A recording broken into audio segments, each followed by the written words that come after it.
What's up, my friend? Welcome back to the Finding Direction podcast. This week, we're sitting down with Trish Blackwell. And a little bit about Trish. She is a confidence coach. She coaches Olympic athletes, professional athletes, high achievers. She is also an Ironman athlete and, more importantly, champion herself. She's a CEO. She's an author. She's a podcaster and so much more. And she's also a mother, an avid snowboarder, an avid traveler, and has truly a beautiful family. And as you will soon hear, really just a beautiful, beautiful spirit. On this episode, a few of the things we dive into is really the importance that confidence plays inside of your life. We also talk about what's the difference between someone who's extremely confident in their life versus someone who never really felt like they could get and have confidence in their life. Like, what's the difference between those people? And we talk about how you can start increasing your confidence immediately. Like right now, how you can start to increase your confidence. All right. This one is going to be a load of value for you to start moving the needle in your life. I know you are going to enjoy it. So here we go.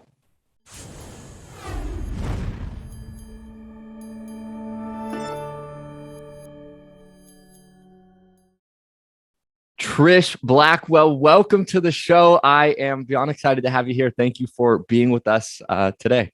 Stu, thank you. I'm stoked. Let's rock and roll. Let's rock and roll. So as we kind of kick off here, I would love if you could share with our listeners kind of a little inside look to your journey, just kind of how you got to where you are today being a confidence coach. And I know there were a lot of twists and turns and all that. But give us, some of the journey and insights to what was that journey like? Yeah. So let me start. I'm going to start back at where we are and then jump back and then we'll come forward. So What I do as a confidence coach, there are a lot of confidence coaches now, but when I started this 10 years ago, you could Google confidence coach and you would get 0 results. So I just want to say I'm the OG. I also want to say and my mentor, I remember thinking this is what I'm called to do. And I was being mentored in a mentorship at that time. And I said to him, I know this is what I'm supposed to do, but it doesn't exist. And he said, forge the way. Like that is what we do. Like no one has, I think we all want these steps that are laid out. And so like, first you do this and then you do that and that. We want somebody to give us the directions rather than find our own direction. Right. But I think it's the courage to go say, well, let me see if this is a thing. Let me see if I can go create that. But in what I do, I work with high achieving athletes, entrepreneurs, driven people who want to achieve more. And the thing that's keeping them from being like mega world changers versus like really elite is all in their mind, right? So I work with a lot of mindset. And so it's interesting. I just want to note that all I help people do is I help them learn how to speak better language to themselves within their own mind, right? Because what we say to ourselves is what we live out. So now hold that thought, because my whole life, now let's go back. As a kid, I grew up, I was super driven, lead athlete.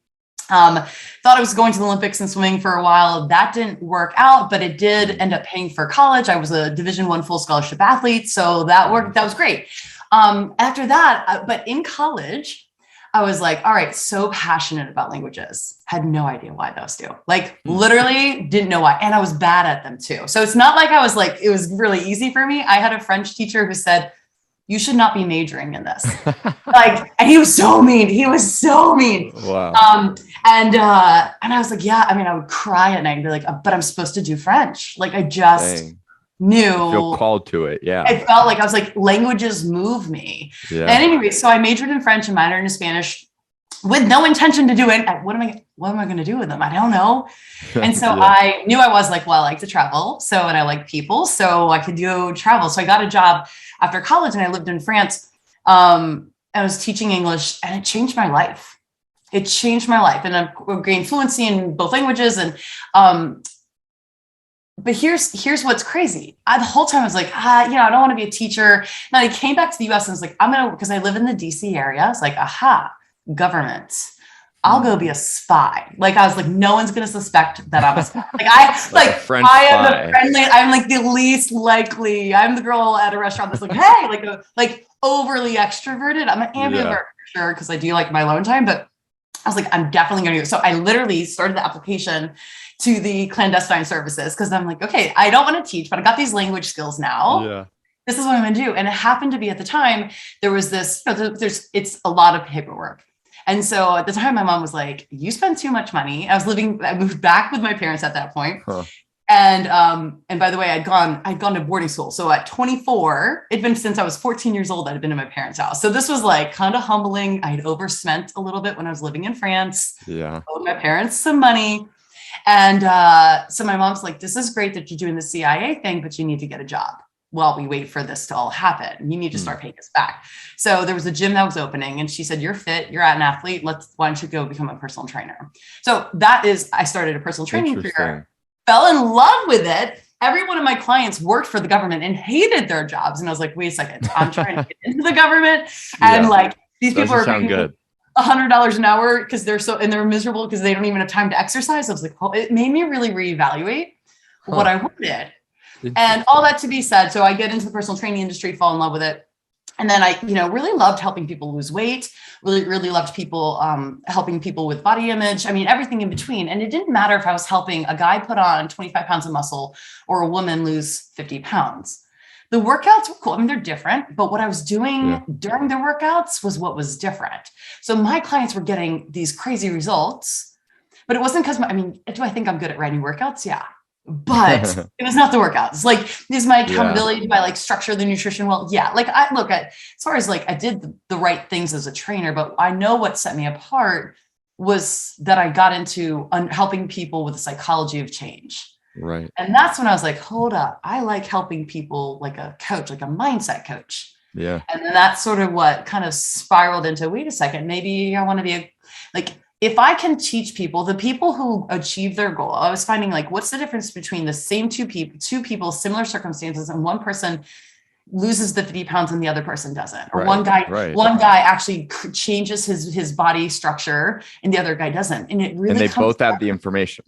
Both have the information, both have the same stress levels, both have the same opportunities. Like literally after 8 years of being in the industry, I was like, if I can get someone to believe in themselves, they get results. And I saw these really high achieving, really, really, like successful people have really like this undercurrent of limiting belief. And I went, that's interesting. So very confident people, you would describe them as confident. Yeah. But really they weren't, because they didn't actually, you try something for so many times, you fail so often, you stop believing you actually can. So that is actually what got me down into thinking, I really want to help people believe that they can do anything that they want to. Thanks. And that's what got me into confidence coaching, which here's where the beautiful, the bow comes on it. Little did I know that really the depth of the work that I do now is I help people substitute words. What is that? Well, that's translation. Yeah. So my French, my Spanish, all the hours I spent in the dictionary being fascinated at the different, origins of words and language. And hey, if we change this word out for this, because it really is true. If you change one sentence can change your life. One thought can change what you think is possible for yourself. And sometimes we only need to change and exchange one word. And so it's like kind of cool. And I just share that because I know a lot of people listening are thinking about like, all right, I know I have this passion, but like legit doesn't make sense. How am I going to make money doing this? Yeah. How am I going to make money speaking French when I'm not really I'm not like this superior French student. And the reality is like, I think that we all have these inclinations and passions to give us hints. There's this treasure hunt of our purpose. And it's so interesting because we want it to make sense. But in due time, if you keep honoring what brings, like lights your soul on fire, it's really cool how it will come around and actually be what gives you an edge in the industry where you ultimately are meant to be. Interesting. Yeah. So that's how I got into what I do. What a journey. And for you, how did you, because it sounds like initially you were in the gym and you're like, all right, like psychology, I'm helping people with this. Yeah. And I think it is so interesting that you can, like, so many people know what to do and then they don't do what they know. Yes. And it's because of that psychology piece. And I love the language you said of it's that underlying unconscious current that's like actually dictating their actions. Yeah. And I'm curious for you, like at what point did you go, okay, I'm going to be a mindset coach and help people with psychology, to like, wait, no, like confidence is actually the piece of psychology. Because there's a lot of different parts of psychology, but confidence is like really dialed in. Well, so that leads me to the other big puzzle piece for me was, so Division I athlete, like when I can remember to this day, when I was 8 years old, I was at the pool walking around in my Speedo one piece. Yeah. And people were like, Trish, I can see your abs, your six pack through your bathing suit. Like that. I was just this little like machine of a kid. Okay. Yeah. So like that is kind of what I looked like my whole, until I went through puberty. Huh. And so being that elite of an athlete at such a young age, I put a lot of pressure on myself, and I was very confident, but then my body started changing, and the coaches didn't know that, like what was going on in my mind. So there was a 10-year period where I had this, I'll call it secret, but I had a secret eating disorder, body image, you name it, I did it. And as an athlete, what's interesting is, especially at that level of athleticism, they're like, dang, she's motivated. Not only does she swim 4 hours a day, but she also runs an hour a day. And at 14, she's lifting 4 times a week. And I could tell other people, oh, it's, I just want to be, I will out train, because as an athlete, it's very acceptable to say, I'm going to out train anybody that's daring to compete against me. Yeah. In my mind, I was really going, oh no, I ate 3 Oreos. Oh. But nobody knew. So there was this drive. So on the outside, I was the most confident, outgoing, and and I just was that social floater that kind of fit in every group. And and so I really, really have a deep passion for confidence for people who people assume they're confident. Yeah. Because, and I find that in the high achieving world too, it's like you achieve a lot, or things might come more easily to you because you're driven, because you have follow through, because you like to listen to podcasts and learn, that people just assume you've got it figured out. And there's no real space to say, actually, I have a lot of self-doubt. And actually, this is my dream, but I'm wondering if I'm still putting a limit on myself. And so the confidence element for me really came to a point when I would say my turnaround of my journey with my body and my eating disorder really broke through when I was living in France. I was at a table, and I wrote about this in my first book. I remember sitting, because I am, like I said, I love words. And this was, I'm dating myself. This was pre-cell phone. This was pre-cell phones. Like you could buy a cell phone, but it was 10 minutes to make a minute phone call. Yeah. So what we did was we spent time sitting at cafes, drinking wine, and I would have my journal and my dictionary. And I remember thinking man, what is it about these women? They all look they were all amazing. Yeah. And I wanted to look like every one of them. I was still trying to figure out, what do I find is beautiful? Who do I want to look like? I was really in that self-seeking phase. But I would see a woman who I considered overweight, and I was like, but damn, she looks better than me. What? She's amazing. And then somebody else with a different style, and then somebody else and it was just the way these French women carried themselves that was so different than what I was used to as an American. And I was like, hold up. So I went deep into the dictionary to say, how would I describe that? And you wouldn't describe a person that being elle est confidente. You can say that elle a confiance en soi même. You can say she has confidence in herself. But to describe in the French language, you say, elle est bien dans sa peau. She's well in her skin. And that's how you would describe a woman. And I was like, that's it. That's what I'm not. And that is what I want to be. And so that was this, just like I said, a sentence can change your life. A word can change your perspective. That gave me a lot of freedom. And then I was like, okay, I got to go back and tell people. I got to help people figure out how to be well in their own skin, how to be themselves. And so that because I knew this kind of dissonance, I had this cognitive dissonance my whole life of everyone thinking that Trish Blackwell was probably the most confident person they knew. And then also secretly going, at the end of the day, going, okay, I made it through another day. Hopefully I can keep up the facade tomorrow. And I was like, surely I'm not alone.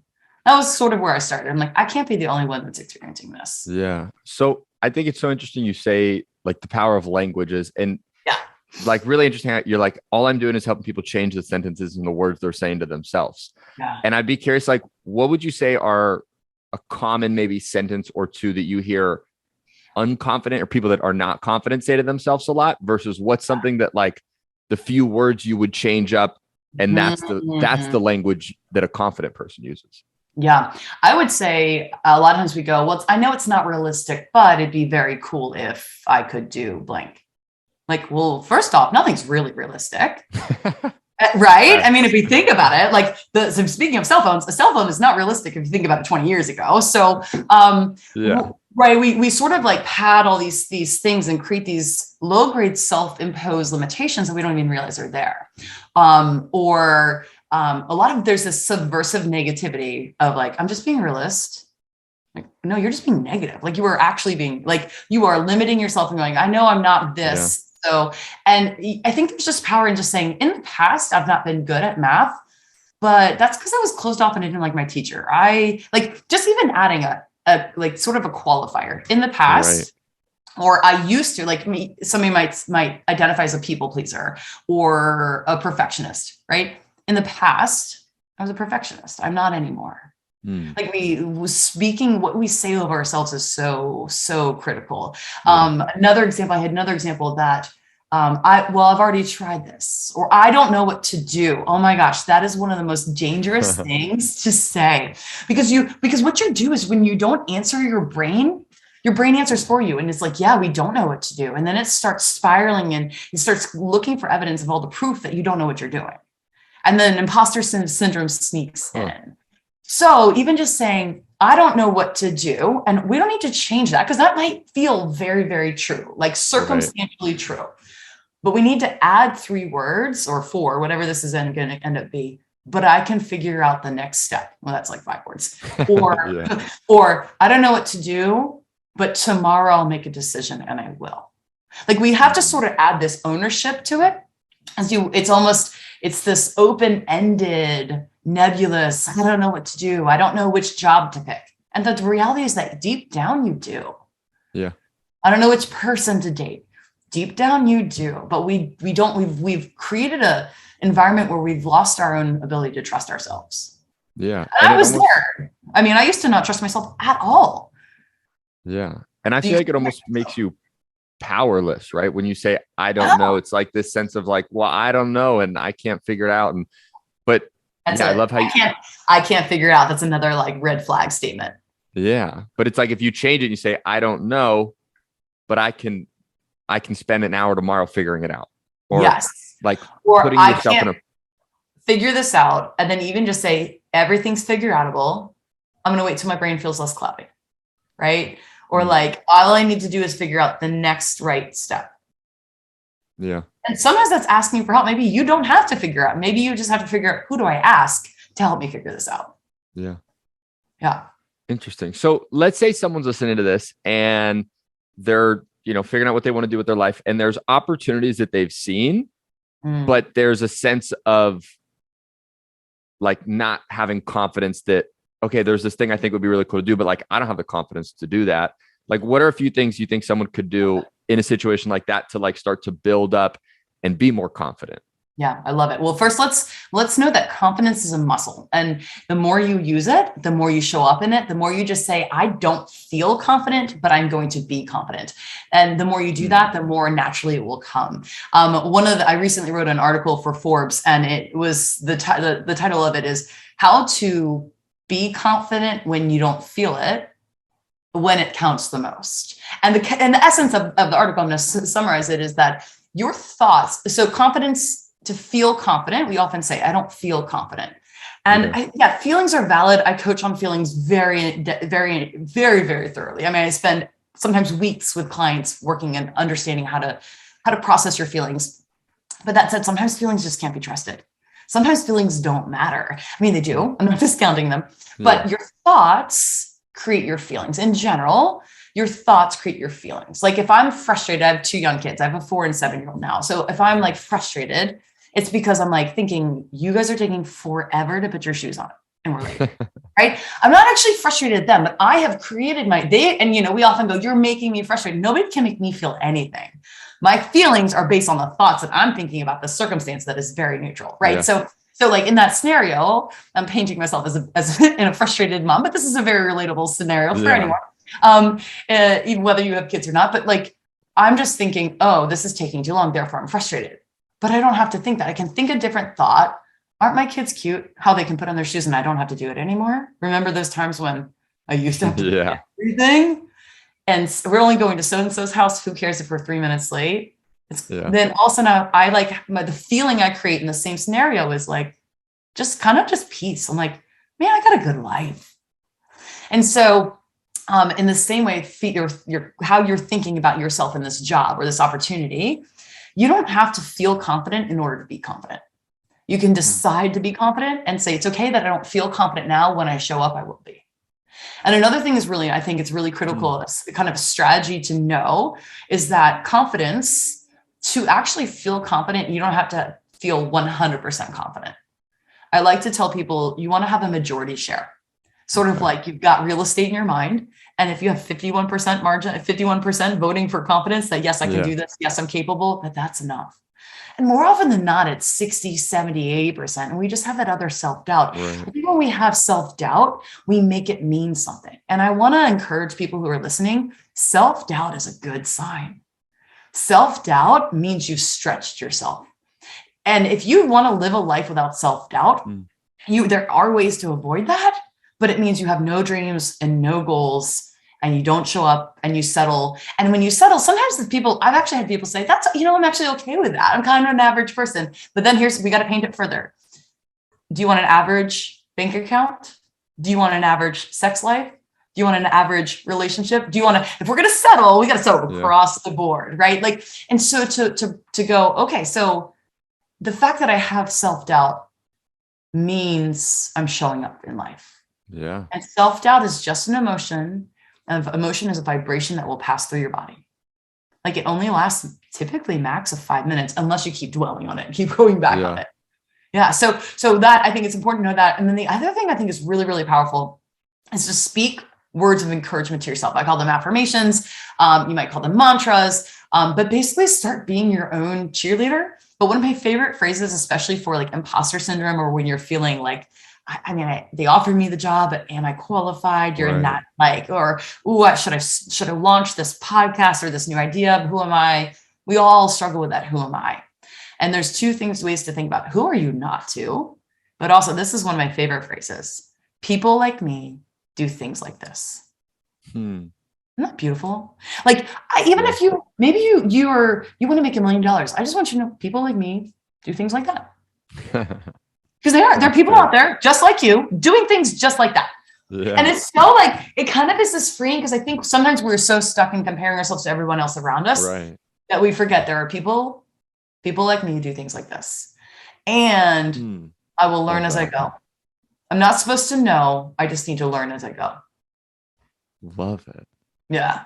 That's cool. I love words. Like, what is it? People like me do things like this. Yeah. People like me do things like this. I love that. I'm going to start using that. Yeah. So like essentially reminding yourself, this is available to me. Yeah.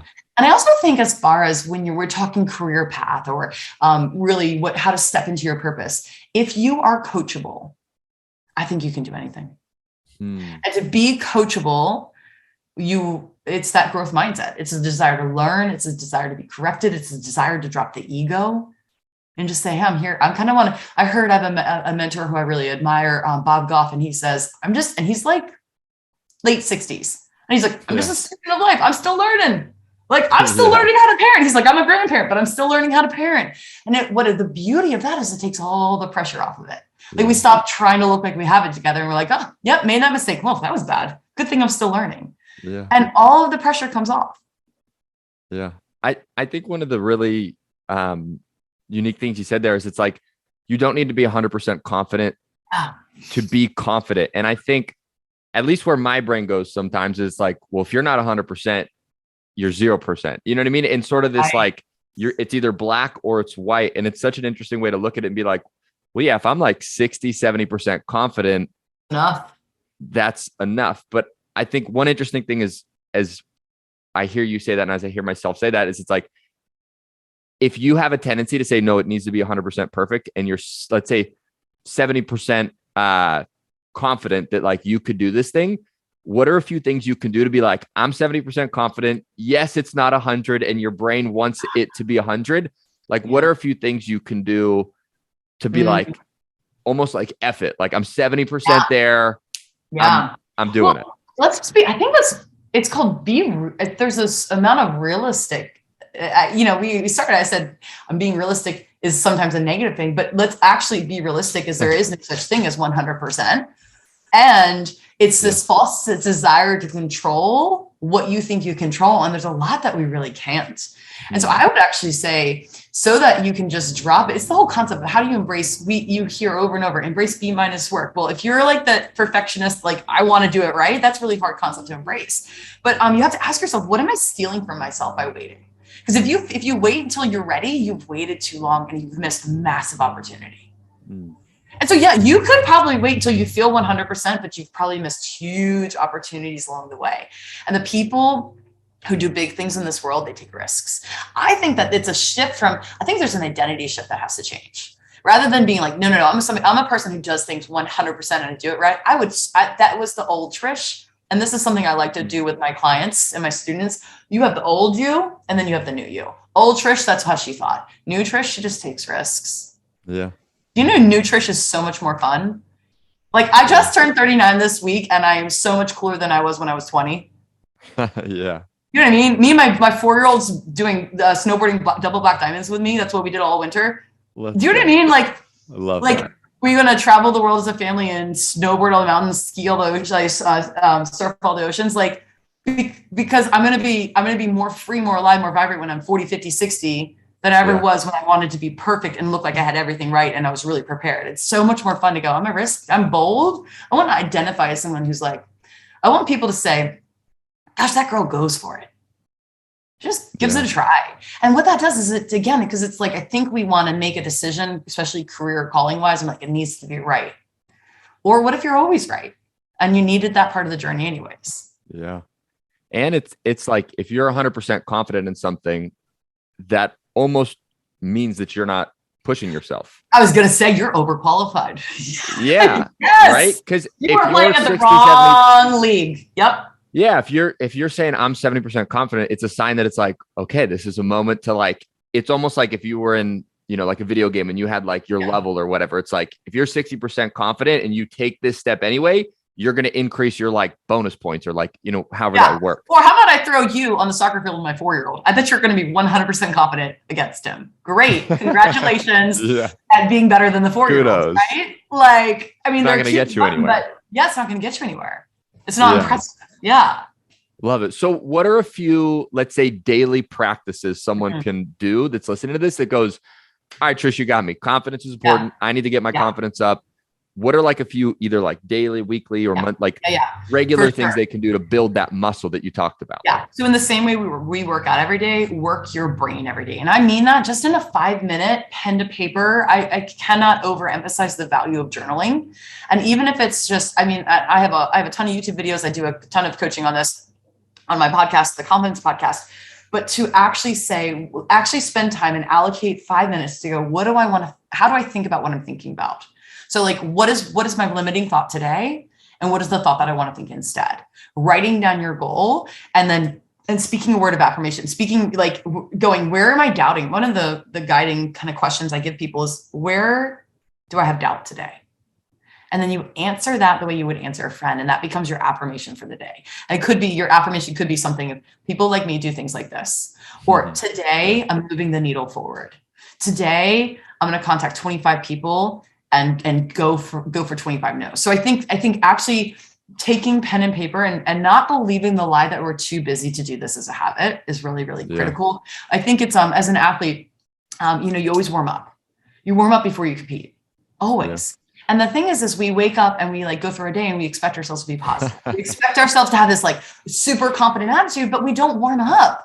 Yeah. So like your morning routine, whether you're meditating or praying or reading, but also journaling, is your warm up for your brain. I think that's so critical. And then as far as other main goals is like to know your goals, to put down a bold goal, an audacious goal, and say, people like me do things like that. If you don't have a direction you're going, you're going to go nowhere. It's like, well, I could get in the car. I'm on the East Coast, you're on the West Coast. And I'm like, all right, man, I'm coming. Literally, if I just start driving, who knows where I'm going to end up in Florida. Yeah. And I think a lot of people are hesitant to put that end goal because like, well, I don't really know. I mean, I think I want to write a book and I think I want to do this, but like, I kind of like it all. So honestly, like, let's release all of let's figure out the how and let's just go for the what. And you'll start working towards one thing and then you'll know, oh, this is actually the thing. And then you can pivot, but at least you've started in the right direction. Yeah. So many of us listen to this kind of stuff, this personal development. They're so excited, but they won't put a destination in the GPS because like, well, I don't want to commit to that. Yeah. There's no commitment. It's an open adventure. Yeah. Right. Yeah. Yeah. One of the things, my mentor, Bob Proctor, who recently passed, unfortunately, but one of the things he used to say is in the absence of clearly defined goals, we become strangely loyal to daily activity until we ultimately become enslaved by it. It's very, very and good. It's like, if we don't have a goal, all of a sudden, we wake up, we have our coffee, we do our thing, we put the kids to bed, and the next day comes and it's like, all of a sudden you're just, you're enslaved by this daily activity, and you're not going anywhere in your life. It's, it's a bummer. Yeah. That's great advice. Yeah. So what would you say, I'm curious, last few questions that I have for you, what would you say is the major difference if you had, let's say we go back to these two people you talked about, where the one person, both people, same resources, same lifestyle, same, whatever, body weight, all these things. And you have one person that's confident, one person that's not. I'm curious if we dive a little bit deeper into that, like, what would you say are some of the constant themes you see in someone who is just confident, they own their confidence, and someone that just continues to lack confidence? Yeah. So I think there's a couple of layers to this. First, between the person who achieves and the person who doesn't. The person who achieves doesn't hope that they achieve, they decide that they achieve. So they've decided, I'm going to lose 50 pounds. Now, here's the key. They also you have to have a timeline, like it's going to be in 6 months, but we also have to be open to the how might be 7 months. Like it might take 7 months. So It's not that, or I work with a lot of elite athletes, right? So if I'm working with aspiring Olympians, the people who make the Olympics are the ones who've decided they're doing it. They're not going into Olympic trials going, I really hope I make the team. They've just decided. And here's what's crazy to me about I love the mindset of sports. They go into it and they know that, look, everyone has a bad race some days. So there's a chance you can have a bad race and you have to wait 4 years, but they've still so committed to the identity that they are already, it's this ability to attach to your future self. I am already successful before I am. I've decided I'm doing this, therefore I am. And so one, it's the mental shift to actually believe in what you haven't yet achieved, but act as if you're already there. It's a very beautiful dance. And then the second thing is they are committed, right? There's this, once you decide, you commit. Meaning, one of my favorite phrases that I share with my students is, extraordinary things are done by doing the ordinary things with extraordinary commitment. And that is it. The people who achieve are just willing to do the boring S over and over and over. Journaling is not glamorous. Meditating is not glamorous. I mean, it sounds cool every now and then, but like when you actually get up at 5 a.m. and do that versus hit snooze, like the stuff that no one sees, writing your goal over and over. So because to believe in yourself, you just have to think a thought enough that it becomes true. A belief is simply a thought that we've repeated over and over, right? So to do the work to actually repeat that, not really glamorous, not something we broadcast. Yeah. But the results we do. So it's just that willingness, honestly, it's the willingness to do boring things. I think it's really fascinating, right? So it's that follow through commitment, but really it starts with decide. I'm not going to hope that I can do that. I've just decided, right? Yeah. In my business, this is about a year ago. I was like, I really think I can make, it's a 7-figure business. I'm growing. I hope I can do it. And I've done a lot of coaching, a lot of work on this. And now I've decided I'm going to create a $10 million business. Let's go. On my bad days when things aren't going well, my Facebook ads are crashing or something, I'm like, I'm not bothered by it anymore. Yeah. Right. Because I'm like, okay, I'm still on my way. Because once you've decided, you're still on your way. You're like, oh, here's just a little detour. This didn't work. I'm on my way. And I think the other thing that distinguishes the people who achieve is that they're willing to fail. Like they collect failures as if they're trophies. That's good. And I've learned in the past 2 years to do this as well. Like the more I'm willing to fail, the more I will achieve. Yeah. I didn't like to fail before. I did not like to get beat. I did not like to look dumb. And I had to let that go. I had to let the ego go. Huh. And I think so, because when the achiever fails, they're like, sweet, I pushed myself. That didn't work. There's always data. There's always something. Yeah. They don't personalize it. They just go, all right, step forward, keep going. The person who doesn't achieve, let's go back to the weight loss. It's so simple. They get on the scale, like, I worked so hard this week. What? They didn't move. I gained a pound. Guess I'm not going to lose weight. Guess I'm just big boned. Like, we come up with all these narratives. I guess it's not meant for me. I'm just, and then they stop trying versus like, so you had a plateau. Yeah. Or maybe you ate intuitively, but you really need to track. Like there's always something to learn. So it's personalizing learning how to neutralize the failure versus personalize it. And that is a very easier said than done. Yeah. But that is the key to breakthrough. That's the key to achieving. I love it. So decide, commit, also be willing to fail. And one thing that was just, I've never heard anybody say it this way, is like attaching yourself to the identity before you are already that identity. Cause like sometimes I've heard it's like, well, visualize yourself having achieved this thing in your life. And it's one thing to visualize yourself having achieved this. It's another thing to say, no, I'm going to attach myself to the identity of getting to that place. There's one of the things I've learned from another one of my mentors, Tony Robbins, is it's like the most powerful force we have as a human being is to live in alignment with who we believe we are. So if we say this is the identity that I'm deciding I'm going to be, all of a sudden, everything neurologically in our brain goes, no, that's who I am. I'm going to do everything so that I can prove to myself that I'm right. Because my most powerful force is to live in alignment with who I believe I am. So it's such a beautiful way that you said it, where it's like, that's my identity in the future, but I'm going to own that identity now. That's Well, then you get to start asking yourself some questions like, well, I think a lot of people think, well, I hope I have a successful career. There's no hope. I've decided I'm going to Yeah, very true. So what is a person who's successful? How do I think about myself 10 years from now? How do I carry myself? What do I do? How do I think? What kind of person? Like, you can really play into this concept of this future self and go, how do I start showing up now like that? Not to say like, let's go with this, like, I make this much money. You're not going to spend the money you don't yet have, but you can start having different. I do not advise that. But there's certain level of like, what standards do I have for myself? How do I present myself to the world? What do I tolerate? What do I not? Yeah, it's pretty fun. It is. It'd be a beautiful journal prompt somebody could dive into, like you were saying, right? What's that identity? What's it look like? And just allow yourself to write and play with it. Yeah, definitely. So cool. Well, Trish, you are amazing. Thank you for being here. Thank you for all the wisdom and value you've poured into everybody. If people want to get more of you, see where you're up to, where you're at, all that goodness, where can they go? Absolutely. So because you're a podcast listener, go check out the Confidence Podcast. Yes. You can also check out trishblackwell.com. I also have an online coaching school on how to have more confidence called College of Confidence.